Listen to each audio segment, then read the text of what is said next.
মহাস্থানে থেমে থাকা বালুবাহী ট্রাকে হেলপারে দিল ধাক্কা, ড্রাইভার হল নিহত। বগুড়ার শিবগঞ্জের প্রতিনিধি মোহাম্মদ ওসমান গনির তথ্য চিত্রে বিস্তারিত আয়েশা আক্তার। বগুড়ার মহাস্থানে থেমে থাকা বালুবাহী ট্রাকে হেলপারে দিল ধাক্কা। এতে ঘটনাস্থলেই ভিতরে আটকে পড়া ড্রাইভারের মৃত্যু হয়েছে। নিহত ড্রাইভারের নাম মনির হোসেন। সে পঞ্চগড় সদর উপজেলার গোলেয়াপাড়া গ্রামের মাঝারুল ইসলামের পুত্র। আহত হেলপার একই এলাকার দৌলুয়াপাড়া গ্রামের মমতাজ উদ্দিনের পুত্র লায়ন মিয়া। তাকে বগুড়া শহীদ জিয়াউর রহমান মেডিকেল কলেজ হাসপাতালে ভর্তি করানো হয়েছে।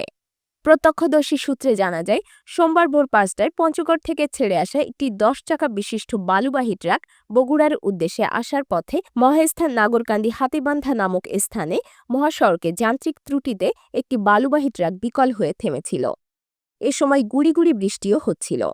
পরে থেমে থাকা ট্রাকে পিছন দিক থেকে এসে একইমুখী অপর একটি বালুবাহী ট্রাক সজোরে ধাক্কা দেয়। এতে ট্রাকের সামনের অংশ দুমড়ে মুচড়ে যায়। স্থানীয়রা জানান, দুর্ঘটনা কবলিত ট্রাকের ড্রাইভার তখন কেবিনে ঘুমাচ্ছিল আর হেলপার গাড়িটি চালাচ্ছিল।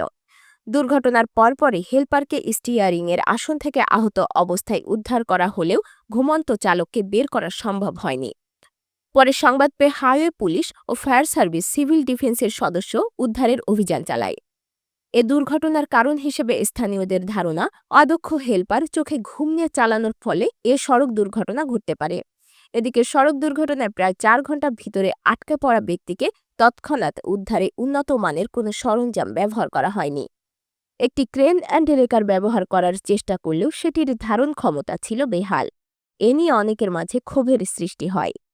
এ বিষয়ে কুন্দারহাট হাইওয়ে থানার ভারপ্রাপ্ত কর্মকর্তা ওসি নির্মল চন্দ্র মহন্ত বলেন, দুর্ঘটনার খবর পেয়ে পুলিশ ও ফায়ার সার্ভিসের সদস্যরা ঘটনাস্থলে গিয়ে উদ্ধার কার্যক্রম চালান। মরদেহ উদ্ধার করে স্বজনদের মাঝে হস্তান্তরের প্রক্রিয়া চলছে। সড়ক দুর্ঘটনার সঠিক কারণ তদন্ত করে আইনানুগ ব্যবস্থা গ্রহণ করা হবে বলে তিনি যোগ করেন।